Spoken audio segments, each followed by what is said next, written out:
250.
Hello everyone and welcome back to Crypto Warehouse. My name is Brogan and I am with Mike. Hello and welcome back. It's the 23rd of March, 11 a.m. It's a Saturday morning. Where else would you rather be drinking your coffee, unless you're on Ramadan and then you're having water, than with Brogan and myself on this beautiful day? We have a big show today. I don't remember half of it because I got the show prepared last night, but we are going to look at Bitcoin. We are going to look at, I believe, AGIX, one of our tokens. Yeah. We're going to look at a meme coin, a new up-and-coming meme coin. It's been out a couple of weeks. Some of you may have heard of it, others may not. Brogan's going to do some TA on that. We are then going to have some general crypto news, and then we're going to finish with our final thoughts. We're going to get the entire show wrapped up in an hour. Now, I say that with a straight face, and my nose hasn't grown, but I'm with Brogan the Oracle today. Yeah. So the chances of finishing at 12 o'clock are zero. Yeah. There is more chance of Bitcoin going to $1 than us finishing at 12 because we have the Oracle. That's true. And when he talks, things in the room, they just float. Yeah, I'll give greatness. I mean, there's some people out there who give like mediocrity, and we don't aim for mediocrity. They give sauce from a jar. Exactly. And we are Mama's cooking. Exactly. We dunk. Right there. That was a toss-up right there. We were preparing some puns before the show. So a big thank you to everybody that's watching. I know Kishan is out there. I know Hidden Agendas are out there. I think Christian is also out there. So a big welcome to you all. If you are in chat, say hello. Let us know where you're from. We stream 6 days a week, minimum, sometimes 8 or 9 times a week. So make sure to give us a follow, a subscribe, whatever buttons you've got in front of us. Press everything apart from the close button. Yep. I think that's it. Should we have a look at the charts? Yes. Or I've got coin market cap first, just to see the market cap price and whatnot. I will make sure to triple check that it's refreshed. If I do that, there we go. $63,400, I think, is the price of Bitcoin this fine morning. All right, no, 64,400. I've super refreshed the page with extreme NASA technology accuracy, and it is telling me $64,571.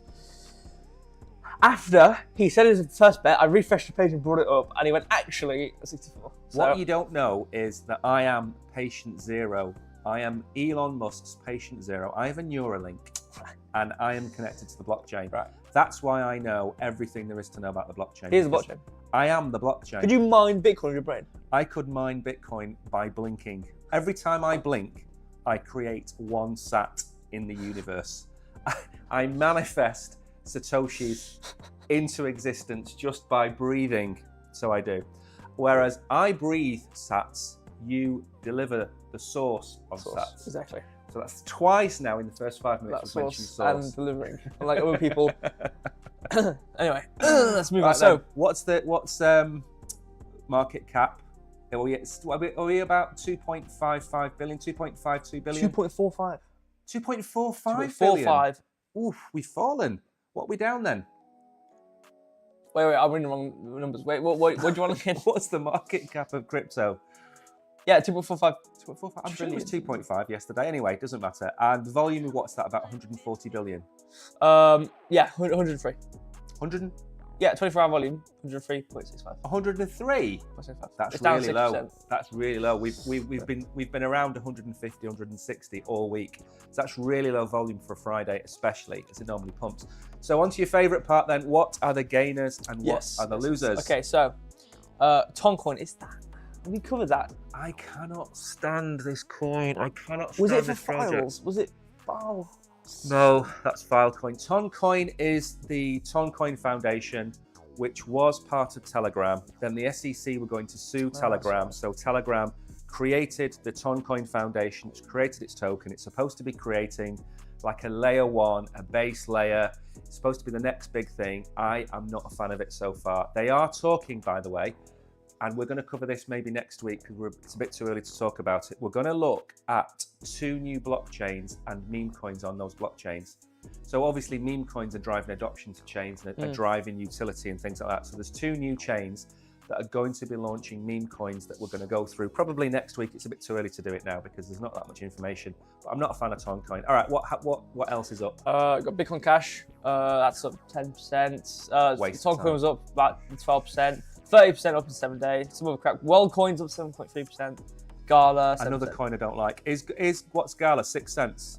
Gala is 6. Yeah, that's 6 cents. 6 cents. That was, by the way, our target price for Gala that we set about 2 or 3 months ago. So good coin, good project, got a big future as far as I can see. Right. Okay. So I've gone to losers. I went to the 7-day winners. It was a bit meh. He loves his losers. I do like losers. I don't like being a loser. No. I don't think anyone likes being a loser, but for someone to win, someone has to lose. So these aren't really coins that are down. These are coins that are on a discount. Yeah. Unless the bad coins, of course. Well, Casper down about 8.3%. Nothing to say about that one. I'm not going to give my opinion on every coin, otherwise we'll be here all day. Yeah. Celestia, 5%. It's nothing really. What's Celestia? What's the price of Celestia? $13.67. Right. So we're not going to cover this, but if you wanted to make some decent gains on Celestia, look at the price action of Celestia over the last 3 or 4 months. It goes between $14 and $20. So now would be a time to buy Celestia. When it gets near $20, you would sell it. When it gets down to 14, you would buy, sell at 20. Now, of course, that's going to break at some point in the near future. We haven't got a crystal ball. Bitcoin will pump, everything else will go with it. But yeah, if you buy now and Bitcoin pumps and everything goes up, that's got more than you expect. Exactly. It goes to $22, $23. But I think Celestia is artificially high because it came about during the airdrop season. So on Celestia now, there's like 50 airdrops. once that airdrop season has finished and people have stopped farming the airdrops, how well is that chain going to survive for $20? That's my question. I don't know the answer. That's just a question I'm going to leave you with. Anything else? No, not got anything else. Right then, we have X-Files next. We do. We know what we need for each section. We need to have little numbers. like. I should do some, you know. You should. I should find some like live drama. Yeah. So we're on X-Files now. X-Files are little snippets from the world of Elon Musk's mind, which is X. Yep. So we're going to have a look at some of these now, I believe. Yes. Okay. So let me get the first one up, which is coffee is beautiful coffee this morning. Boom, boom. All right, there we go. It should be on. There we go. But you know what? This fish system is so professional. This sidebar and the little thing, just so good. Do you know what? There's a saying from the north of England: you can go further and fare worse. And do you know what that means? I think I know what it means if you go and watch anybody else on crypto, you are wasting your time. Yeah, it was actually it's attributed to us. Yeah.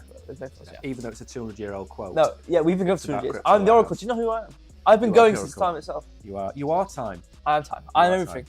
Right, what's the Solana floor is the first one. It says report $4.67 million bridged from Ethereum to Solana. Oh, let me say that again. $4.67 million bridged from Ethereum to Solana via D-Bridge Finance over the past 24 hours. And here's a little wink graph over here, as you can see. Obviously, I assume this is in value move transaction amount. So obviously Solana is 4.67. Ethereum, it's getting basically there. So obviously it's different numbers, but it's similar numbers. Basically saying it's moved along Solana. So that's pretty interesting. That's very cool. So big thing about that is whenever you see dollars via Whale Alert is a good one to watch. So if you're on Twitter, go and follow Whale Alert. Whenever you see $50 million going to an exchange, the chances are the price is going to go up on Bitcoin. When you see large amounts of money move from one chain to another, it normally precedes something happening. Now, this money coming from Ethereum to Solana could very well be people who've taken profits on Ethereum, moving it into Solana to buy Solana, or it could be people looking to catch on to the meme coin culture and buy the various meme coins. But you have to think of the reasons why people aren't jumping ship from Ethereum. It's absolutely massive. $4 million is a drop in the ocean. So in my opinion, Brogan, this is money going from Ethereum to buy into the new memes. That's what I think it's for. I mean, there's a lot of, it breeds quick creation, obviously, Solana's. And obviously it's cheaper. Obviously that's changing as we go along. But, you know, there's going to be newer things. So, you know, to see, it's like going from one CPU. It's like going from Intel to AMD. If you know anything about CPUs, you'll maybe understand that. But it's like they're within the same realm of utility, or within the same realm of what they provide. It's just one's, you know, kind of the competitors, I suppose you could call it. And then of course Denkin. I don't think you've been on the show since. Denkin went live.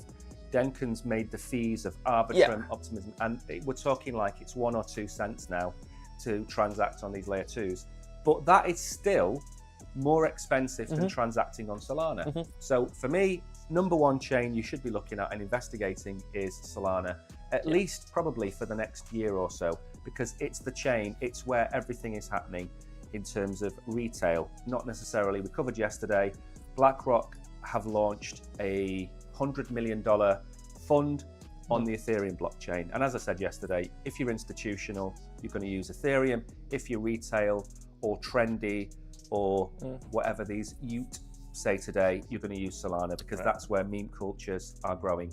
Okay, next, sorry, I'm interrupting. So also say hello to everybody who has comments. Maxim's here. Maxim is here. Mags. Good morning to you, sir. Christian says coffee is great. Yeah, as you referred to in the intro. It's really tiring. Saturdays. Do you know what? I am knackered. Yeah. But obviously, you know, the Oracle doesn't get tired because he's time to but my human flesh form is actually quite tired. Anyway, let's just move on.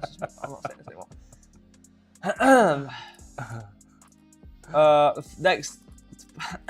Next part of X-Files.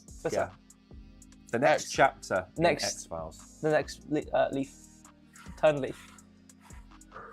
You know, you get these rapid what's going on? I don't know.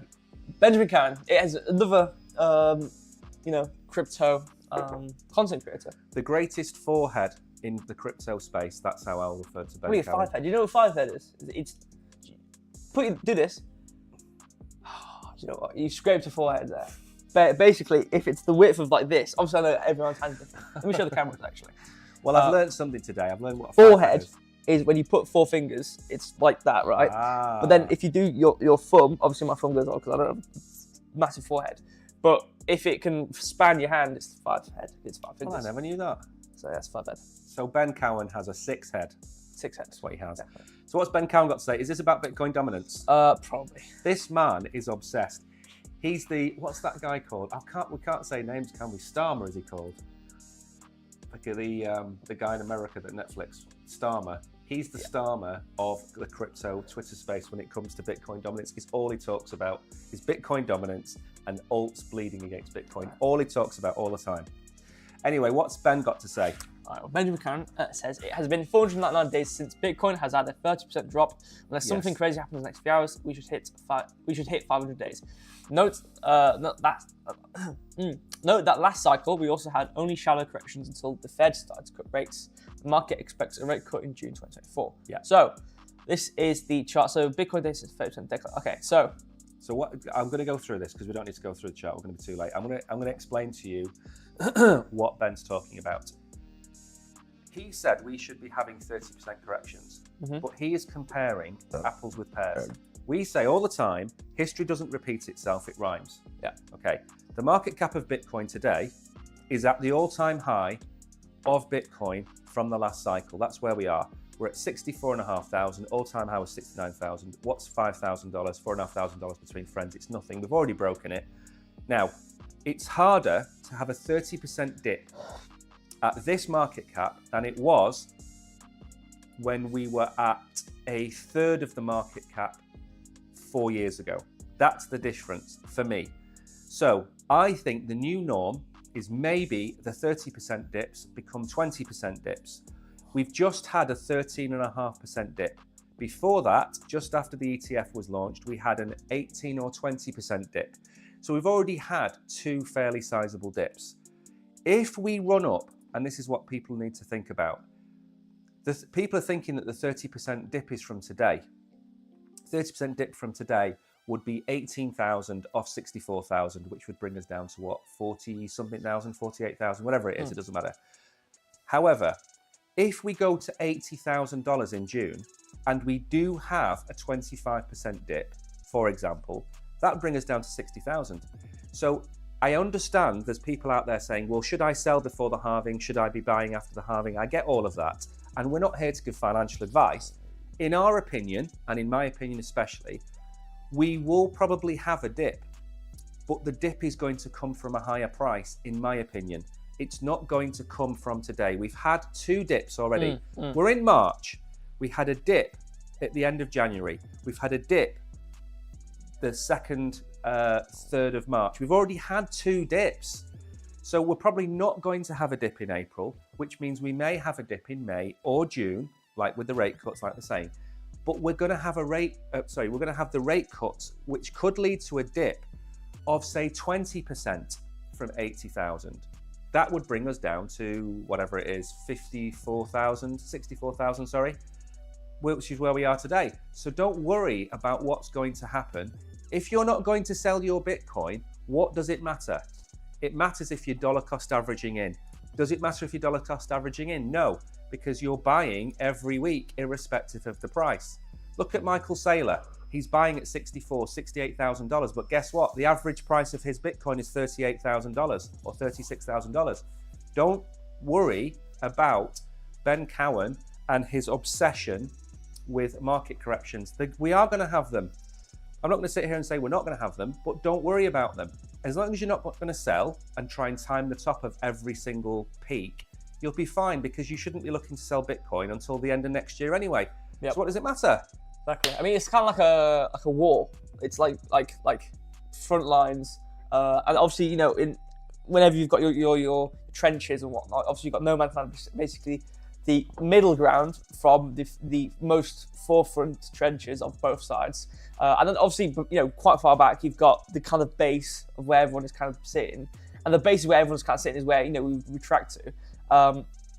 But we're already in our base, so why are we going to go even further back? Even though we've already, like you said, like it's already happened. We've had 2 years, haven't we? The bear market, if you think about the bear market last year, what were we talking about? What was the price of Bitcoin last year? We were talking $15,000, $18,000, $20,000.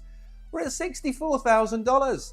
Who cares if we go to $48,000? Because eventually we're going to move up to the right because we're in a bullish territory. And like Brogan says, we're in the base. We're not going back now. We're not going to retreat. Exactly. And I said, obviously, there can be a silent super squat team which can infiltrate past all the other trenches. The Black Swan event. Yeah. Exactly. But, we might get pushed back a bit. But the only time we really have this, in terms of where we are right now, it's not like we've come from, it's not like we're down from 200K. We're literally at all-time high points and breaking them. That's basically being a no man's land. Obviously, things we're in this terrible treachery area where a bomb can go off and we all get set back. Yeah. But we're in our base right now, so we shouldn't really have anything too bad. But even if we did, like you said, we're so far up from where we are right now. So on a whole grand scheme, you don't need to panic. Exactly. Don't worry about it. I mean, short-term noise is just that. It's just short-term noise. Right. What's next? Yep. We haven't got many more, have we? Two more. This one, next one. So, Jimmy the Greek. Actually, this is what we've just been talking about. Jimmy the Greek. Let's get a look at this then. The market has a way of humbling people very quickly. Don't forget that everything moves in cycles. We spent 2 years chewing glass and scraping nickels together to survive.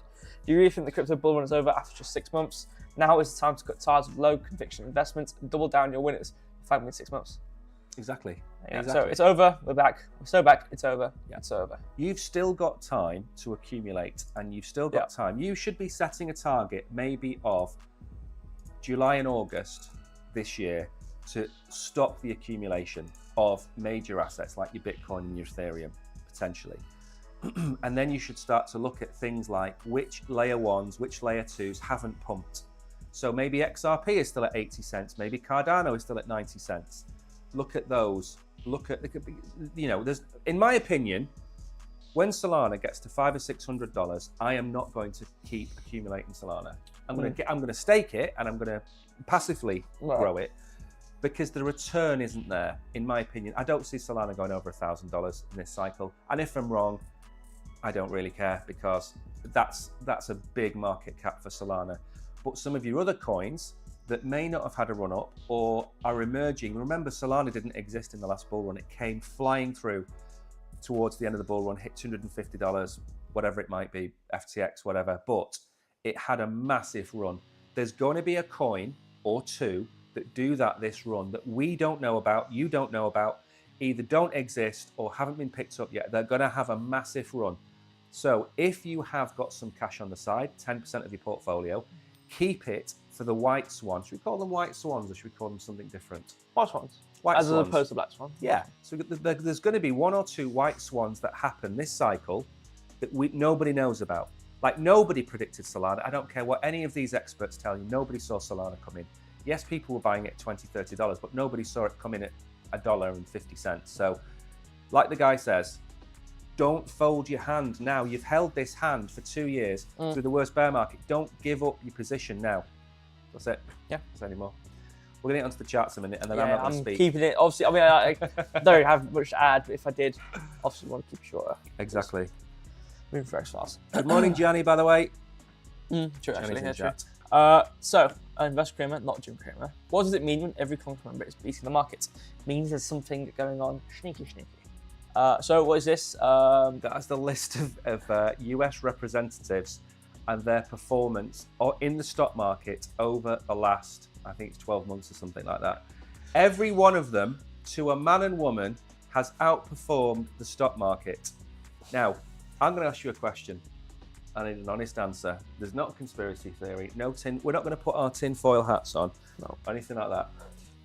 Do you think people who make policies regarding companies and industries, do you think they should be allowed to trade those stocks and make insane profits. No, or not within their. Because it's hard because like obviously you could say okay, well you need to ban them from doing what they're doing because what they're doing obviously they'll set a policy, they know how it's going to affect the company and they're trading based off that and they're just making money. Yeah. Or they know information like a war's going to happen soon, so they're going to buy war stocks, which has happened. They're going to buy war stocks. The war stocks are going to go up. They're going to make money. Oh, yeah. we can't keep saying that word, by the way. I thought about that. Yeah, conflict is allowed. Difficulties. Yeah. Angry people at each other. Angry anyway. Discourse. Discourse is a good one. Yeah. Yeah, go on. I want to give you one more example to fuel what you're about to say. There is a senator who earns, I think, $210,000 a year. That's his wage. He's got a portfolio of about $24 million that he has built up in something like 4 or 8 years. I'm not saying that it's all down to the stock market. He does his private talks to bankers and stuff like that, and he gets his donations. I understand all of that. But that donation goes to his campaign, not him. So to make a $24 million profit off a wage of $15,000 a month, I don't know where the numbers add up, because that's like somebody in McDonald's owning a $1 million house and driving a Ferrari. The wage doesn't fit with the job. Sorry, the wage doesn't fit with the lifestyle. And this is just a perfect example. That's to add to what you're about to say. So they should be banned to some extent because it's just ridiculous. It's ridiculous what they're doing. And then you could try and say, okay, well, how about they trade things which they can't make policies on? Well, they can just talk to, they can just be talking to their others within that other spectrum. So you can't stop that. Then you also need to say you need to stop their family members from trading and their spouses, because there might be a profit which they can kind of like piggyback onto. It's all. If it was any other part of the world, it would be called insider trading. There's no other way to describe it. It's insider trading. And you're right. There is a simple solution, by the way, because people who work in certain government positions, like the Attorney General, for example, or the President of America, they're not allowed to trade while they're in power. Right. And the money goes to a custodian. Why are senators any different? Because they represent their area. So give it to Goldman Sachs or BlackRock and let them make their 10% a year, but don't allow them to trade. The reason Nancy Pelosi is so rich is because of her husband. Yeah. Her husband has outperformed Warren Buffett for the last 10 years. Explain that to me. And no one talks about it. No one talks about it. Like in terms of who's the best trader? You say Warren Buffett, he's most well known. Exactly. But no one actually really talks about the actual best, like in terms of numbers, statistics, and percentages. Incredible. Incredible. To be lucky once is fine, but it's the equivalent of somebody in crypto nailing 20 consecutive meme coins that have done 100x. And it's just impossible. It's not like the toss of a coin. It's just multiples and multiples. It's incredible. Anyway, let's move on. Good morning, Why Crypto. Thank you for joining us. Thank you. What's next? Are we on to... we're actually on to topics now. We're on to topics. Which is Bitcoin number one. Bitcoin number one. Oh yeah, I know what this one is. This makes sense. This makes sense, and we have talked about this all the time, and this is why there's never going to be a flippening, in my opinion. Okay. We'll get there. Sometimes the sidebar gets a bit sleepy waiting for us, so it doesn't like to. While we're waiting, can I ask you to hit the like button and the subscribe button and the love hearts and everything else down below? Help us grow the channel. We recently hit 110,000 followers. We're trying to get to 200,000 by the end of the year, and then myself and Brogan can have a party. That's what we're trying to do. We will share the party with you. It might be like half a pizza each and half a pizza each, cup of water. and a cup of water each. That's what we can afford on our budget. Because we give most of it back to the community. We do. We have, by the way. There you go. See, also, we've got 3 things to announce. We've got, before we get onto the article, we've got an AMA next Wednesday at 7 o'clock. It's an educational AMA, so we are not sponsored to do the AMA, and it is going to be about crypto regulation. So it's not going to be a fun meme coin. It's about real explanations about why crypto regulation is important. So we've got that on Wednesday. Tuesday night, we've got a coin review, which will be a paid for coin review. So we've got that on Tuesday night. Then next Wednesday, we have a giveaway, which we are not going to give you too much information on. But we've been talking to them for ages, and we've got 5, I think it's either annual or 6-month passes to give away, and that will be a week on Wednesday. So we are getting pretty busy. Yeah, in terms of what we can do. I mean, yeah. So I'm not going to say skip the stream, but obviously, giving you one, it's going to be, an in-depth. Watch the stream. Oh yeah, watch learn the stream about crypto regulation. Learn about it, but it might go in depth. Oh, it's going to be in depth, and there's no giveaway because it's a that's what I'm saying. There's no giveaway, and it's an in-depth thing. So if you want to learn about it, come at John Stream and come support. But yeah, and we have a fourth one I've just remembered, which is the Thornton. Right.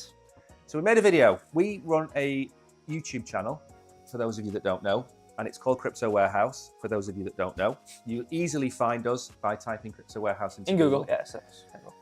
We made a video about a meme coin called Thornton, and we're gonna have a giveaway night where we're gonna give away 4 or 5 prizes of Thornton to people, and I don't know when we're gonna fit that in, but it might not be next Wednesday, it might not be the Wednesday after, it might be the Wednesday after, but we're getting quite full in terms of people, and it's not sponsored, but we do have Thornton to give away. So like Brogan said, we give it all away. So we received some Thornton, and we're going to give all that Thornton away. So just bear in mind, like Brogan said, we do give away as much money as we can on the channel within reason. We obviously have to pay for equipment, but when we get tokens, we give them all straight back to you. So let's move on. Sorry. Okay. So first interlude. First ask, stupid that. We're going to be here at 3 o'clock, aren't we? I'm going to be sleeping here. We're going to have a nap and then come back and we live stream. We should do a 24-hour stream. Yeah. Oh, could you imagine a 24-hour stream? I think the limit is 4 hours, by the way, on certain platforms. So we can't do a 24-hour stream. That's a shame.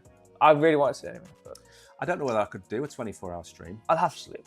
I'd have to have yak water as a minimum. Yeah, absolutely. BlackRock's Robert Mitch Inc. Bitcoin is Bob. Munchkin. Call him Bob. Robert Munchkin. That's rude, actually. Bob the Munchkin. David. We used to say David, didn't we? David. Bitcoin is overwhelmingly the #1 priority for clients. BlackRock is focusing on Bitcoin and very little everything else, says its head of digital assets. Oh. You're all right. You're going to sneeze.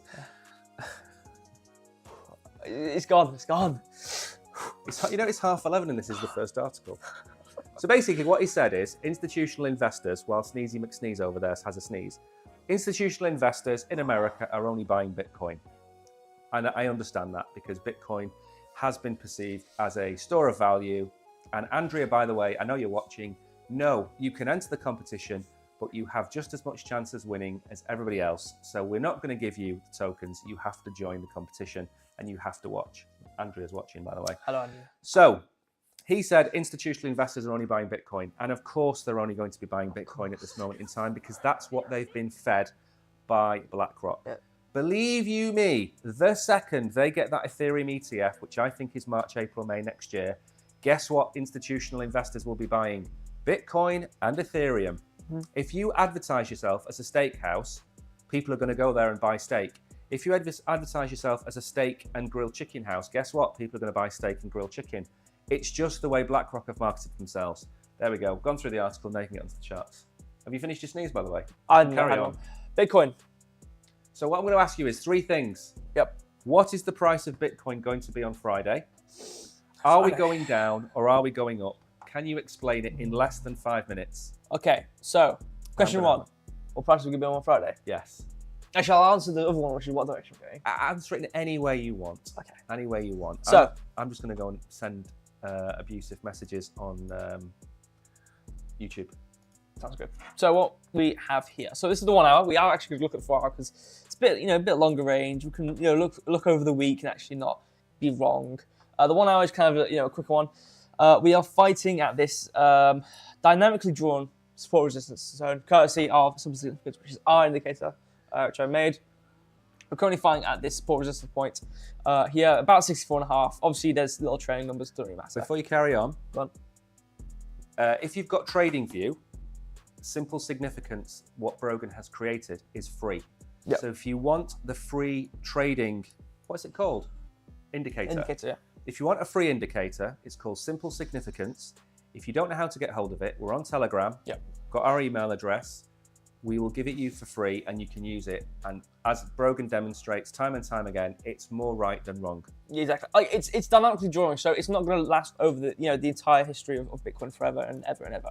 But it's nice to keep updated because obviously you can have your I can't remember what it's called on TradingView, but it's basically your volume areas. And when I used to do it on stream, as if any of you watched the stream long enough to see those moments we looked at, one which I remember for sure was Solana. It got really messy, and this just allows it to keep it a bit neater and keep it more relevant. So you can see data points and support and resistances which are actually currently active. And like I said, it is dynamically drawn. It does change over time, but they are pretty accurate, and it goes off actual price data directly. So very clever. Yeah, and it's got a 2% padding as well, which we talk about front running support and resistance points. Yeah. And more often than not, this 2% padding is pretty accurate. So you can see even back here, for example, we are bouncing off this 2% range. It is a nice little area. So in simple terms, I will do a little bit of translation. If Brogan says we're going to hit $70,000 before getting rejected, you should put your sell order at somewhere like 69,700. Yep. So you don't get, because we might not touch 70,000, we might touch 69,800. So you want that 2% padding gives you the buy price, so it's just above the bottom, and the sell price, which is just above the top. That's why there's padding. That's why we try, through simple significance, to give you the price where you're not going to miss out. Exactly. Because if you go, all right, I'm going to sell at $70,000 and we get to 69,980, you've missed the top. The same when we go through the bull market and we say things like, right, the top is going to be 150,000. You want to be selling at 147,000. Because if you go for the exact top, you're going to be the person that held their Bitcoin from 69,400 for 2 years, just to sell it for 69,500 2 years later. So that's why we do this padding. Exactly. Sorry. Because you'd rather have profit than nothing. Exactly. Nobody went broke taking profits. Exactly. So it's current situation right now. So the first question I'm going to ask is, kind of what direction we're going in. So quickly looking at Mark Cypher. This is the 1 hour, so we are going to look at the 4 hours. So it could be a different story. So we're going to be reading as we go. Let's kind of read off our checklist. What is momentum doing? Well, we are not at the 60 mark, so we still have room to go upwards. However, we are overbought per se, but we're not anything on the 1 hour. On the 1 hour. Yeah, we've come up a bit. What we now? 69. 64.6. 64.6. Yeah, we've come up a bit. We were at 63. We were at 62 something yesterday. 63.5 and whatnot. There's actually another block below here as support as well, just to point it out. So what I can see happening, we are, we're overbought, but nothing concerning. Not concerning, but we're nothing too extreme. Yeah. Our VOP and money flow, however, are coming down. Money flow is negative and coming down, so that is obviously negative, especially on the 1 hour and the 4 hour and whatnot, and going upwards. Money flow matters more, and we are going down and is negative, which isn't very good. But like I said, we're currently fighting at this support resistance point right now, so we just need to start staying above it and printing above it. But what I could see happening, and it does just depend on, and this is why I always hate doing charts when we're at a support resistance point, because they can really just go both ways. So in terms of if we stay above this and print consistently and not really become bullish, as you can see by the money flow we have right now, it is going in and out of being positive and negative. However, we are still coming upwards, so it can be all over the place, and that's why we look at the 4 hour. But we have an EMA line. Unfortunately, they are all grey, so I can't tell you the number. But we are trailing upwards on that, and stay using that as support. So the further we go up, the more we can use it as support. So the best I can see is maybe using the 2% padding as support at 64.2 and staying up. And I think the best case, we try and stay above this 64.5 point as a support point and continue to go upwards. Probably, seeing some sort of resistance at either the midpoint and EMAs and whatnot, and maybe coming upwards towards the next order block. Like I said, if we don't use this right now as support, we'll probably come down to this 64.2 area, 64.3, and then try and come upwards again. But yeah, it's looking, we've thrown the ball in the air. We're slightly missing the mark, and we're not too sure if we're going to hit it or not. So I'm going to give you some prices. I want you to tell me if these are right or not. Okay, because I keep getting messages from people. saying, where are we going to go to? And when I say people, I mean George. George keeps messaging me saying, where are we going to go to? And I keep saying, I'm not 100% certain, but I have got some price targets. Okay. So what I said, we were going to bounce off 61.4 because the 4 previous occasions, we've done that. And guess what we've done today? We've done exactly the same thing that I said to him. So my targets are 65.5 to get above, to get us back into the range that we were in before. And then my top at the minute is 68,000-ish. Okay, so what I have, I have an order block in this area, which I have used pretty consistently. Obviously, it's gone in and out. Yeah. But for the 65 mark, 65.5? Yeah. That is actually the midpoint between two simple significance support resistances. And I do talk about this on my streams.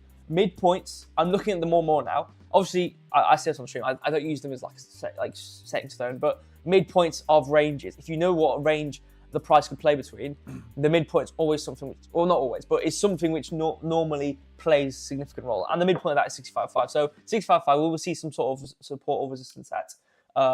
It won't stop us, but you know. And then 68 is the bottom of the previous range. Well, 68.2. 68.2 is what I have. Well, the 2%. I'll take that. Yeah. Well, the 2% padding of this is 67,980. So it's basically 68,000. So 68,000, I can agree with. Yeah. Obviously, I've got other ones. I've got 69.2. I've got 67.3. Unbelievable. On the nose. 666. But obviously, these are just different lines. But you know, currently, and like I said, it does depend on what we do right now. If we print above this support point, we're going to look at the 4 hour really, really quickly. Though, I don't want to spend too much time just to check. But on the 1 hour currently, we're fighting, so it's hard to say. But I think we might have enough to keep us, you know, stay above and continue to go upwards. Okay. All right. So yeah, here we go. So we on the 4 hour, obviously it's a condensed version. We basically came up all the way to the support point or resistance point, and then kind of, you know, we're now hovering. Yeah. So on the 4 hour, so money flow is actually neutral. So maybe showing signs of going upwards. V-up is positive and going upwards. Momentum isn't minus 60, but it is bullish and going upwards. We've printed a green dot. So we're starting to come upwards on the 4 hour. 4 hour obviously matters more than the 1 hour. You know, has more weight to it. And that is starting to look a bit bullish. And obviously, so what you're saying is 25x long Bitcoin. That's what I hear. I didn't say that. I'm hearing that. I did not say that. I think 25x long Bitcoin. 65.2 will be our fighting point. Yeah.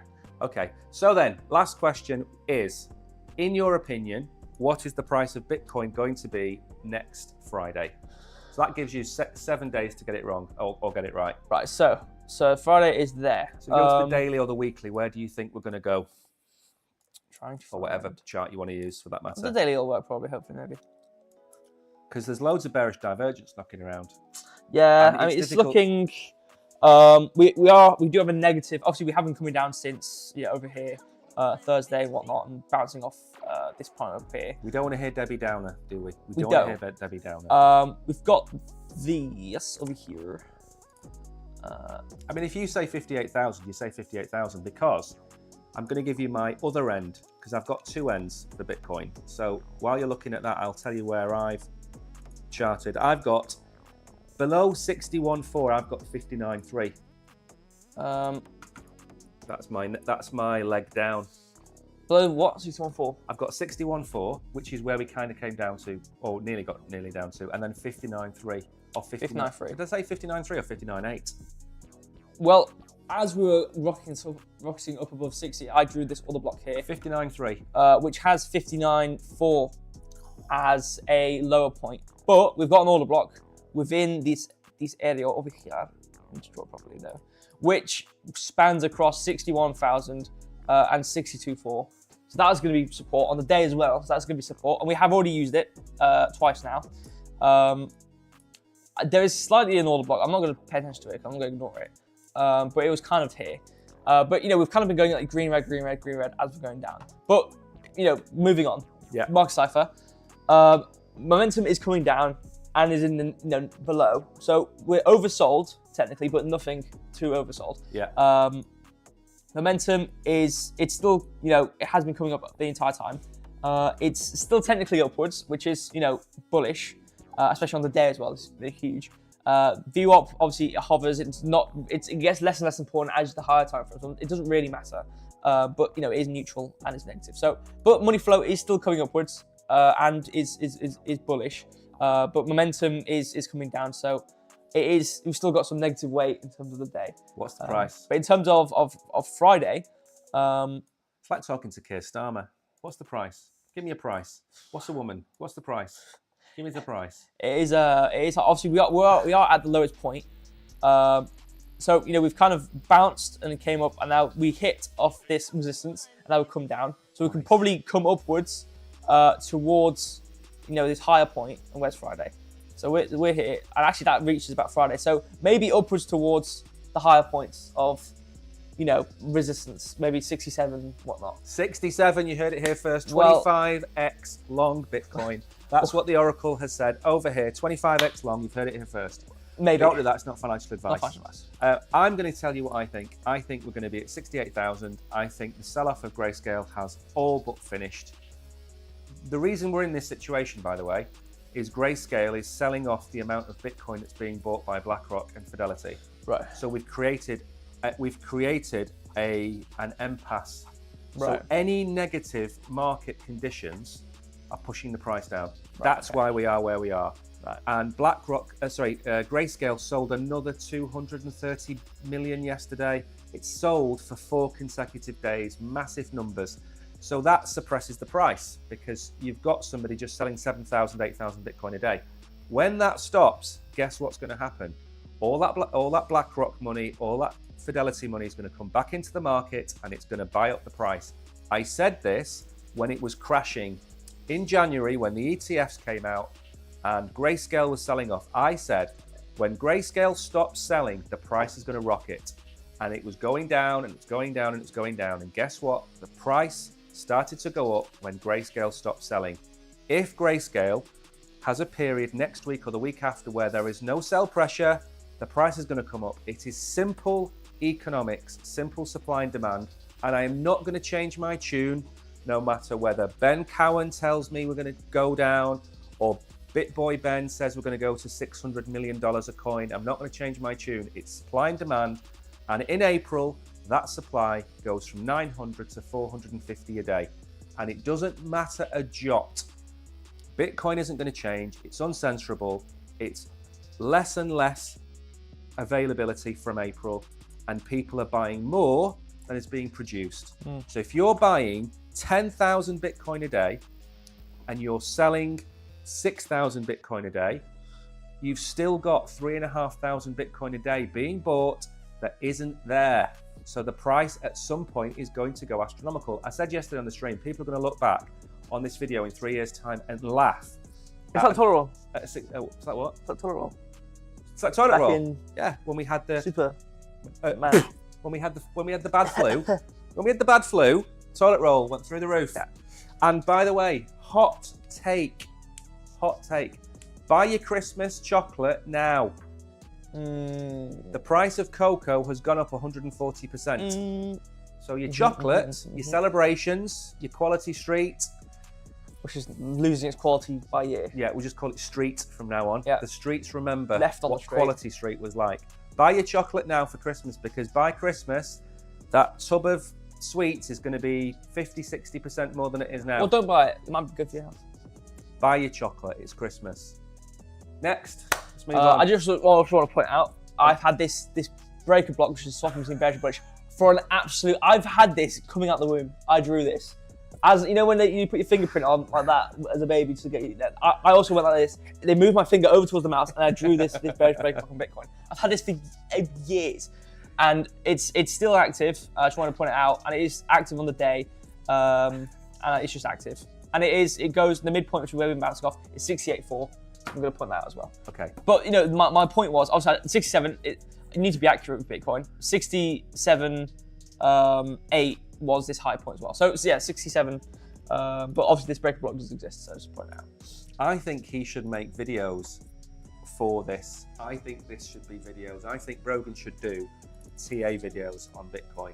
And if you like that idea, send us a message on Telegram. Right, next, quickly move on. Do you know what time it is? It's 11:47. We've done 1 out of 5 articles. They're probably all laugh. I'm going to break. If you tell me the article and I remember it, I'm going to tell you in a sentence what it's about, and then we can move on. Top 3 crypto.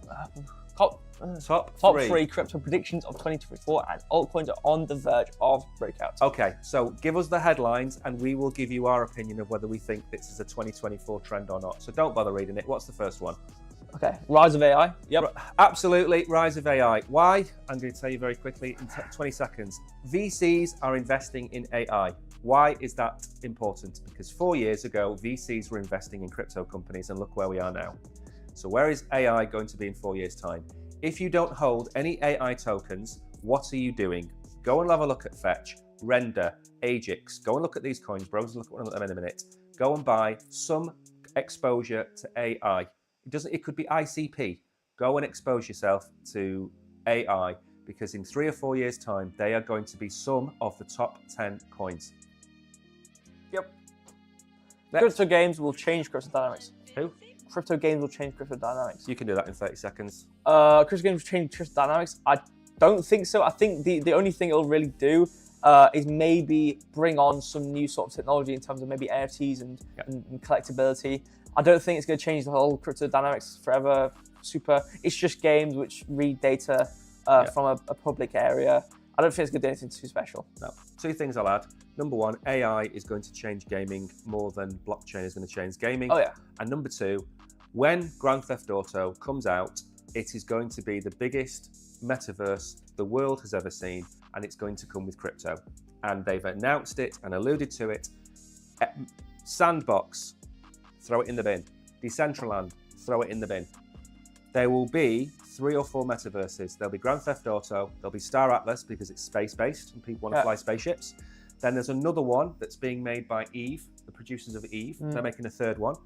Game producers that have already made metaverses. Grand Theft Auto is a metaverse, isn't it? It's got a currency, it's got interactability. Warcraft technically is a metaverse and it's old. Don't look at Sandbox as a panacea or Decentraland as a panacea. They've had years to build it. No. Grand Theft Auto, Star Atlas, maybe Helldivers 3. 2.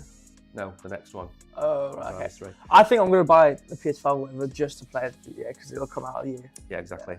Right, let's move on. What's the 3rd one? Meme coins to outpace bulls. Meme what? Meme coins to outpace bulls. Oh, do you know what I thought you said? What? Meme coins have balls. No, that's the people that buy meme coins. Meme coins, no. I'm not going to say any more about that. You can take that one. All right. Balls. I mean, in terms of okay, meme coin. Okay, let's define a meme coin before we get into this. Meme coin is a useless, fancy version of a photo. Okay, so to outpace bulls, I don't know what outpace. What is it? What is a bull? What is he outpacing? Normal crypto? What I think he's saying is, if you put $100 into BOEM today, and you put $100 into Bitcoin today, in a year and a half's time, your $100 in Bitcoin could be worth $400, and your $100 in BOEM could be worth $2,000. Okay. Yeah, I thought so. So basically, comparing meme coins to normal cryptos. Yeah. This is stupid. Yeah, and I'll tell you why. Because in 5 years' time, 90% of these meme coins won't exist, whereas your Bitcoin will be worth innumerable X's more than what it is today. Right, good article that. Have you got a coin to look at?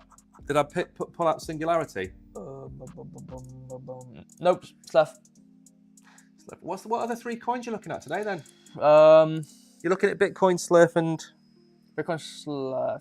There's 3 charts. Oh. There should have been 3 charts. Have you only got 2 charts?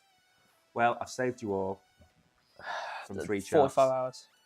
Right, so we're looking at Slurf next. Yeah. What's wrong?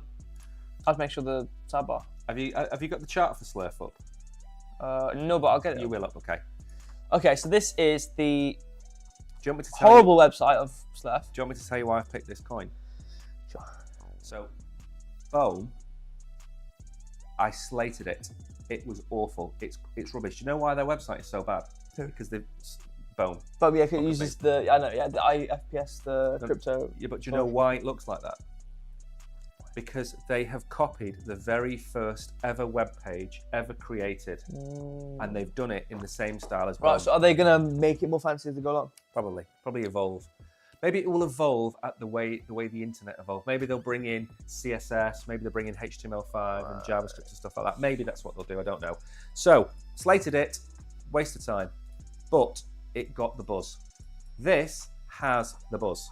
I don't own any. I'm not sponsored by them to tell you about them. I don't even know if they're listed on the exchange that you're on. I think they are. On one of the exchanges that we're streaming on now, I think you can buy Slurf. So Brogan's going to have a look at the website. I think it's taking him about 3 seconds because there's nothing really on there. Well, it's a really awful website, I'm not going to lie. I'm sorry to have made the website. But when you give a programmer a terrible website to look at, this is the kind of... Yeah, I'll make a website. I'll program. This is awful. I'm sorry, this is really bad. Like, it's just... It's like giving your dog a bowl with like, one what is biscuit this? in it. Like, target, what am I doing? What am I doing here? How do I get out? I have to double click. I don't really... It's a meme coin. There's nothing really to look at. It's a meme coin. So we look at the chart. Yeah. Because it doesn't really matter what the website looks like, because No, I've slated Pepe, yeah. I've slated Bonk, I've slated Bohm. They're terrible projects. They're a waste of money and time. But occasionally, from time to time, some of them will 20, 30, 50, 100x. That's why we look at Ponk. That's why we're going to look at Thornton. That's why we do videos about Bohm, because we have to tell you about them. And it's your decision, your informed and educated decision, whether you go and look at these or not. And this is one of the newish ones. Ooh. And also, don't forget, we do talk about these being like the miner birds in... Ooh. No, they're not miner birds. What are they? What are the budgies that they bring down into the mines? They're called miner birds. Yeah. Yeah. So when it dies because there's gas in the air, then you know to get out. Well, they are in crypto. When Bitcoin corrects 5%, meme coins will correct 30%. Bitcoin goes up 2% and then stays around. These will pump 150%. All right, well, it's looking pretty simple. I don't really care to see the history of it. Because obviously I know it's got the buzz. What's the market cap? I know you've got to go and look at coin market cap. Give us the market cap after you've done the chart. Yeah, after. We don't need to look at the chart in great depth because we don't have time. All right, so it's down 51, 52%. So this buzz is already seems lost or whatever. Money flow is absolutely nosediving. You know, our momentum is coming down, but it's a meme coin, so it probably doesn't matter what the momentum is doing. No, it doesn't. VOP, you know, it's trying to grasp onto anything bullish, but it's not really. It's still down. We're technically coming down for the momentum anyway. I think we're probably, in terms of the length of everything, maybe see. I mean, these are going to be huge move down anyways because it's a low cap. Let me tell you one of these things. Have we had a huge run up in spike? Huh? Did we have a huge run up at the beginning and have we spiked? Oh, we're coming all the way down that. Okay. How many pumps have we had? Have we had one major pump on this chart? We started off all over here at $1, whatever, and all came down.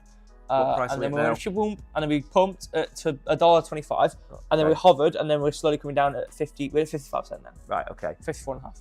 So there's two options for this meme coin. We've had the pump, which I don't think we have, and we need to know the market cap. You need to tell me the market cap because that's important to the strategy of these meme coins. Okay. Also, meme coins should be short-term plays. Really, you shouldn't be holding these for 5 years or 4 years unless it becomes a community coin like Bonk is trying to do, like Pepe is trying to do, like SHIB has done, like Doge appears to have done. They have to move from a worthless coin to a utility stroke community coin. And some coins make it, and I don't consider them to be meme coins. So have we got the market cap is $276.6 million. Right. So when a meme coin breaks $150 million, for me, that's a bullish sign.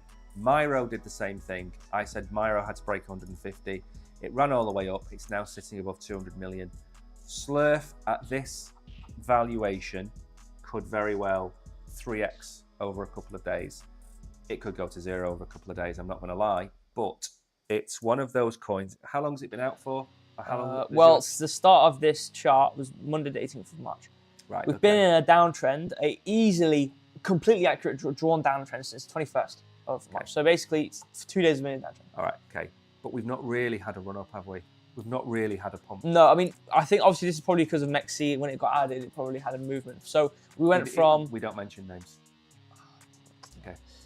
So 125. So $1.17. $1.17. It came came all the way down to about 39 cents, and then we came back up to $1. Right. Whatever. So I'm going to compare it to Book of Meme. Yeah. Book of Meme ran up to a $1.4 billion market cap, way too high. I said it was going to correct. 2.7 cents was ridiculous.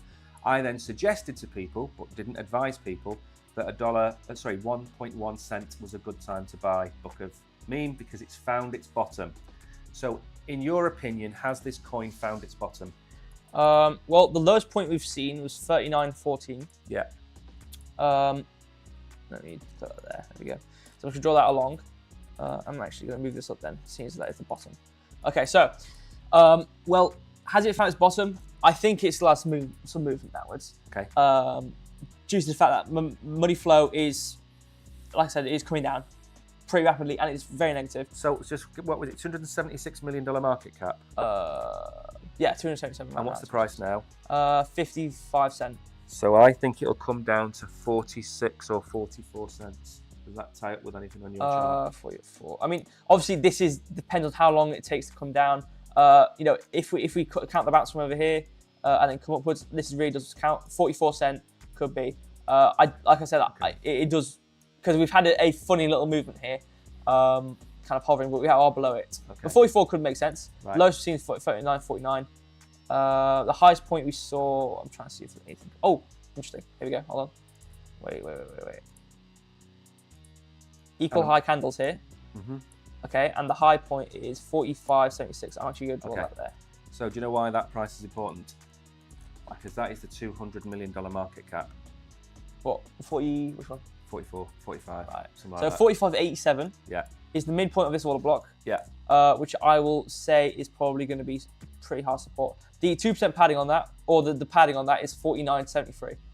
So what we'll do is we are going to put an order, not now, obviously on camera later on, we're going to put an order at 44 cents. Yeah. On this coin. The reason is that this is what happened with several meme coins. And again, I'm not saying that these meme coin traders do this. They appear to follow market caps pretty well. So when a meme coin hits 3 billion, it retraces. When it hits 2 billion, it retraces. When it hits 500 million, it retraces. So they find these spots. Maybe the market cap, maybe it's market dynamics that it can't support those prices and it retraces and then it gets pumped up artificially. But in my opinion, if it breaks below 200 million market cap, it goes to 180, it's finished. Okay. In my opinion. So it goes to 150, 160, it's finished. Because SNEC, which is a one on Cardano, had a great run. It's now got a $130 million market cap. It's just died a death. So this is what I'm saying. You don't hold these for 5 years. Unless you really love the project, you hold them for the pump and you sell the pump. And that's why I say, if this goes up 4x, take all of your profits, not financial advice, this isn't financial advice, take your profits out because it will come down eventually. And then if you really love the project, you buy back in at a lower price. But for me, this is going to come down to a $200 million market cap. And then it's going to make a decision and it's either going to move back up very quickly over a period of 4 or 5 days, or it's going to sink like a stone. That's why I'm saying we're going to wait for it to get to that price before we decide. Yeah. Because this is one of those coins, it's like everybody's talking about it on X. And they did the same with BOEM the day before it ripped. So who knows? Maybe it's a bad call, but I'm not going to move in until 44, 45 cents anyway. Yeah, like I said, this is the hour. Obviously, it's very soon, or it's very like it's brand new. So this downtrend, we've moved down. How much have we moved down since this trend? We've moved down 34% over this trend over the last like 2 days, whatever it is. Yeah, exactly. So we've been coming down pretty rapidly. Yeah, exactly. So if you want, not financial advice, you could short if you wanted to. So this is the setup or whatnot. Yeah. Obviously, you can put your stop loss at this kind of like top point here, which kind of looks like a bit of a resistance point. Yeah. But obviously, just be careful. These are fast-moving things. Yeah, exactly. If you buy this today and you don't look at it for 4 days, you very likely could have missed the pump. So, they're highly when I say highly speculative, I mean it's like gambling. It's like going into a casino and putting your money on red. Actually, no, it's not. It's like putting your money on a number on there. because you've got a 1 in 32 chance or 1 in 64 chance of it coming or whatever it is. It's very highly speculative, but loads of people like meme coins, so we cover them. Very simple. Right, what's next? I think we are, by the way. Troll. We are at 12 o'clock. All right. Yeah, very quickly, by the way, if you're new here, please hit the subscribe button and the like button and all of those other good things. We're over 110,000 followers now, trying to get to 200,000 followers across the platform. Easiest way to do that is for you to click these buttons. It's completely free. It doesn't cost you anything to press that subscribe or follow button. So help us out. If you get to 200,000 by the end of the year, myself and Brogan are going to share a pizza and drink a glass of water each. Yeah. Because everything we do it for you. Isn't that a song? I think that's a song. It sounds like it. It's a song. It probably is somewhere. So there we go. What's next? This is Doge Troll. Dogecoin founder makes epic trolling.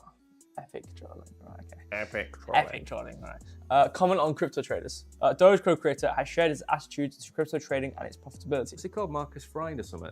What's his name? I have no idea. Billy Marcus. Billy Marcus. That's it. What a memory. I was thinking Billy Ray Cyrus. I thought he was a movie. Could you imagine Billy Ray Cyrus being the great founder of Dogecoin, giving birth to one of the most annoying singers in the universe and the most annoying meme coin in the universe? God, he'd be 3 for 3 if he did the next thing, wouldn't he? Right, what's next? What's he said? Billy Marcus, famous within the crypto community as a co-founder of the largest meme cryptocurrency, Dogecoin. It's a frequent user of social media platforms, especially X, using tweeting in a sarcastic manner or merely publishing memes. So he said, okay. So he's trolling whatever this, that, the other. So this is the meme he put up. My friend was losing money trading until he bought a second screen. Now he's losing money twice as fast. Where he's got 2 screens with 2 different charts. It's got what seems to be a exchange and a trading view on the left-hand side. Very good. Very nice. And that's I guess that's it really. He's got no room to talk. That's what I'll say about Billy Ray Cyrus. I mean, a whiff. There. Not whiff as in the dog, but he whiffed. He's just like, oh, I've accidentally made a really huge coin. Thank you. I think the problem is with, and I've got this problem with Anatoly as well at Solana. Anatoly at Solana fades Cardano. Cardano, Charles Hoskinson, fades Ethereum. Dogecoin, which has no room to fade anybody, trolls. And it's like, it's a hard enough time dealing with Gary the Hitman Gensler, which would be his WWE name, right? And I'd love to see him be taken on by The Undertaker. Just watch The Undertaker, just, Let's go.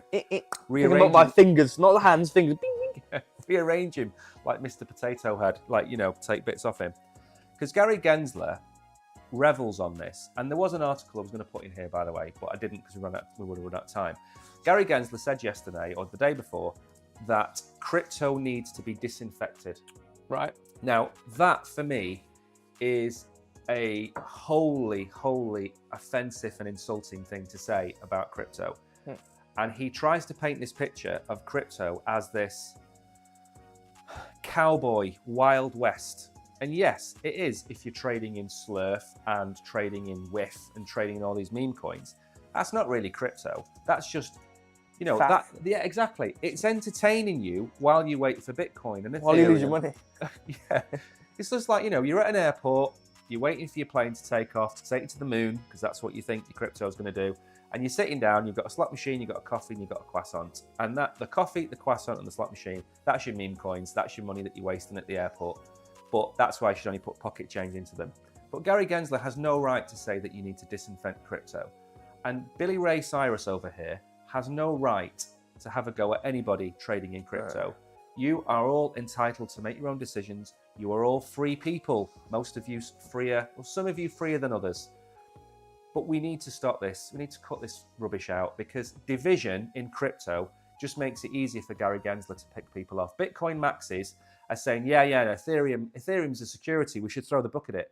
If Ethereum got taken down, it would ruin crypto. There'd be a huge hole in crypto. 20% of the asset class would be gone because you don't think it's what you want it to be. It's not your panacea of crypto. Bitcoin isn't the panacea of crypto for certain people. You become a cult. I just don't like it. What do you think? No, I think it's very stupid and hypocritical.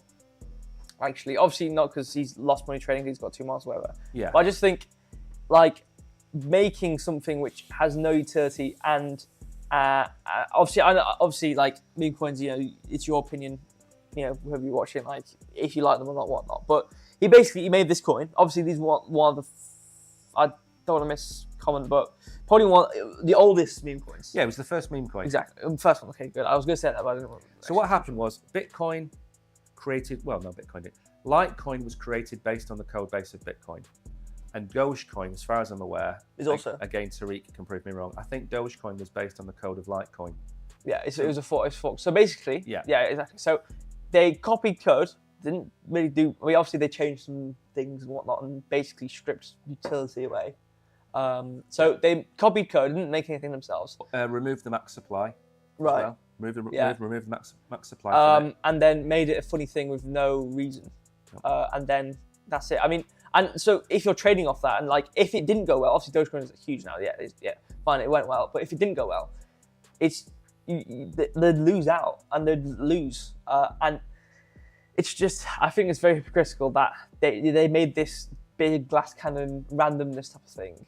And then now he's going on to talk about people losing and basically like making fun of people losing when he made this big, which could have potentially lost and done the same thing as everyone else, and he could have been a part of it and made it worse. Yeah, and the biggest example in crypto meme culture of somebody losing money in crypto, there's a guy called Slum Doge Millionaire. You've heard of him, right? He owns, I don't know what it was. I think he owns somewhere like 10 million Doge or 50 million Doge. And when Doge ran up to 76 cents, sensible people were screaming. Oh, I want to finish this in the video. I see like 5 million something. Yeah, and now he's down to it being worth a few $100,000. In the bull run, with Elon Musk's aid, Doge is going to run up to whatever 60 or 60 cents, 90 cents, whatever, and he'll sell at this time.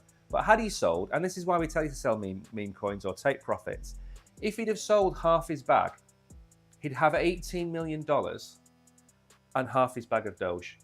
Yeah. Right? But he'd have $18 million in his pocket. Maybe not $18 million after tax, and the government and Joe Biden comes knocking on his door and looking for ice cream. About 2 million. But he might have about $9 or $10 million left. But the point of the matter is, riding something up is great, but then letting it take you all the way back down again is pointless. Why did you buy Bitcoin at $15,000 if you're not going to sell it at $200,000, $300,000, $400,000, or Ethereum? Probably a better idea. If you buy an Ethereum for $1,000 and it gets to $5,000, why are you not taking profit? Take something off the table, just in case there's a huge correction to the downside, because then you can buy more. If you don't want to sell your crypto because you don't want to sell it for another 10 years, take some profits when it's at all-time highs, wait for it to come back down a little bit and buy more. Here's a good example. Had somebody sold a little bit of Bitcoin at $74,000, which we weren't going to recommend, they'd now be able to get 20% more Bitcoin, wouldn't they? Yep. So that's just the way to play it. Right. Anything else you want to add to that article? Is that the last one? No, it's actually an interesting one next. Actually, interesting to talk about this because I actually want to make a comment on Apple and their deterioration of security. Yes. So this is the Apple thing, yes. Yep. Actually, there's actually a story I want to talk about. Well, not a story, but like something I want to talk about this. Or about being hacked and stuff. That's good. So, new vulnerability in Apple MacBook allows hackers to steal cryptos. Oh, so in brief, thank you. I cannot have to read anything. So, researchers find... Not part-timer. I make people money. If you trade non-financial advice, I do not make people any money. I make good trades out of it. This is for entertainment purposes. People make their good money. I don't make. I just give the universe He the doesn't lead. trade. I just go, oh, this is going up. Just float away. Exactly. Researchers find Like a tooth fairy. Yeah, a story mystical by anybody, but if you're within the realm of fairies, Or the Easter like Bunny. we all are, you can see me. Do you know what they've done with Easter eggs? They've removed the word Easter 5 years ago or 4 years ago or something like that. They removed the word Easter. For the now eggs. Chocolate eggs. Could you imagine that? Anyway. Yeah. Researchers find severe flaw in Apple M series chips risking crypto asset security. GoFetch attack on MacBooks leverages data prefetcher flaws, bypassing encryption. Right, okay, so this is before, okay, so is this before data, but that would mean it would have to be before data got saved. It would then be fetched. Okay. Mitigating new MacBook vulnerability makes slow crypto operations demand more power. Shocking. Okay. So basically, yeah, there's a flaw in the encryption process of, I assume, any data, and this would include crypto stuff and like seed phrases, which allow people to get it, I suppose. Who becomes liable? If I buy a car and I fall out of my car because the chair isn't attached correctly, and I end up on the road like in the Flintstones because I've got no floor, it's the car manufacturer's fault. No, but this is a different case because you'd have to get hacked in the first place. Yeah, but if you did get hacked, yeah, obviously Apple. It depends. If Apple's advertising, oh yeah, we have supreme cutting-edge encryption, even if you get hacked, nothing's going to get stolen. Then I don't understand. But if it's like, obviously they've got an encryption process to secure things. But if they don't have, if they don't really, it depends how they advertise it. Because if you get hacked, it's like, if they can't really stop it. I've got a product for you. You ready for this? A computer with a built-in cold storage wallet. That would be pretty cool. So you build it in, you have a fingerprint scanner or some other thing on it, retina scan, whatever you want on you because you've got a built-in webcam. But inside the computer is an actual Trezor or an actual ledger built into the computer or built into the phone that requires physical interaction to open up the wallet.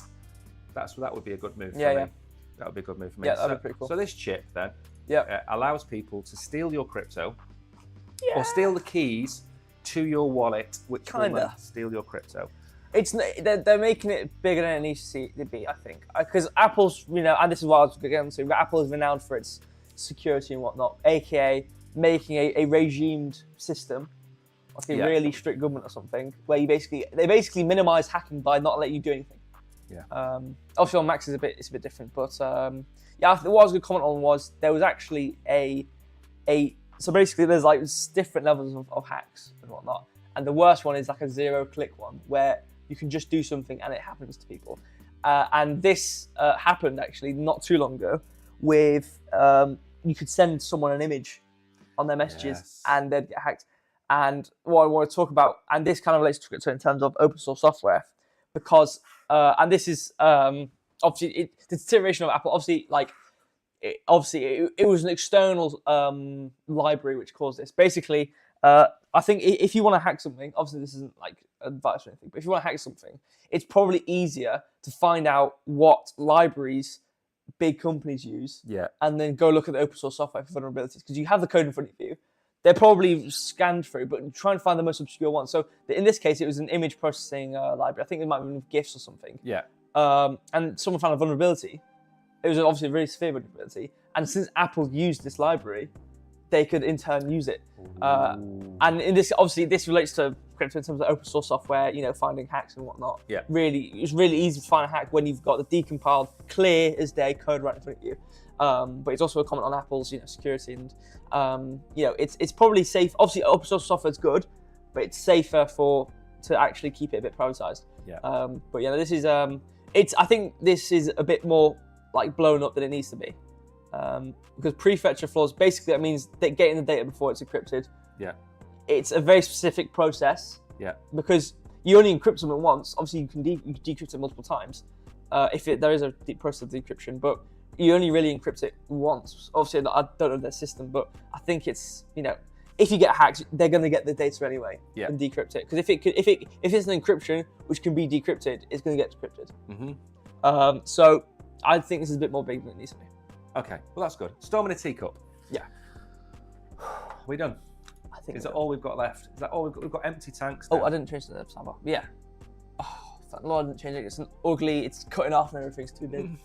Anyway, let's skip past that. So then, right, what time is it? This is 12:16. We've only the cameras. Like robots. Just close all the browser windows down. We don't have anything else to do, do we? Close them all down. There we go. Thank you everybody for watching. It's I haven't been looking at my phone as much because Brogan is in charge of everything. Thank you for coming. We are back on Monday. Next week is going to be busy. Monday morning, 11 o'clock, I am streaming. Monday night at 9 o'clock, Brogan has his live trading show. Tuesday morning, I'm streaming. Tuesday night, we have our token review. Wednesday at 11 o'clock, Wednesday night at 7 o'clock, we've got our AMA. And then Thursday and Friday, we have 11 o'clock shows. So I make that, and Saturday as well. So I make that 9 live shows next week. Very big. That's a lot. That's a lot of content for free. Free. For free. $0. So if you like what you've seen, follow us, subscribe to us, do whatever you want, press some nice buttons. I am going to drop a follow reward box on one of the channels now. And that's it. I will see you all on Monday. I've got a few videos to make this weekend. I might make them tomorrow. I didn't make any yesterday, so I'll try and get that done tomorrow. But until then, thank you for watching. And Brogan's going to do a 30-second outro. Thank you, all of you, so much for watching and spending It's like he's won an Oscar. an hour and 27 minutes of your time with us on our stream. I'm now going to take the Microphone Award of the Year for the biggest talker of the century, me, with this microphone box. Take this home with me and put it on my shelf. So thank you so much all for watching. Check us out next week with all of our other streams, and on Monday, and I think I'm doing Wednesday nights I do trading streams. I sometimes trade live, but it's more so drawing charts. So if you have any coins you want to cover, do come tell us on our places. Telegram.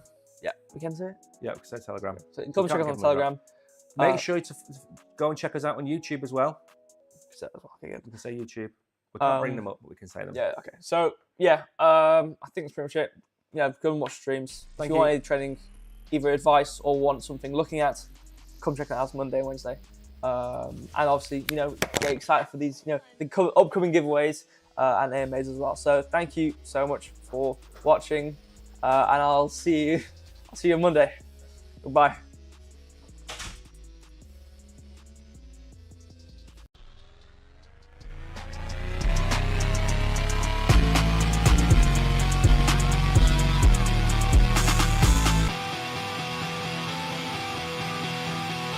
Come on, Fizzy.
Come on, Fitzy.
Come on, Fitzy.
Come on, Fitzy.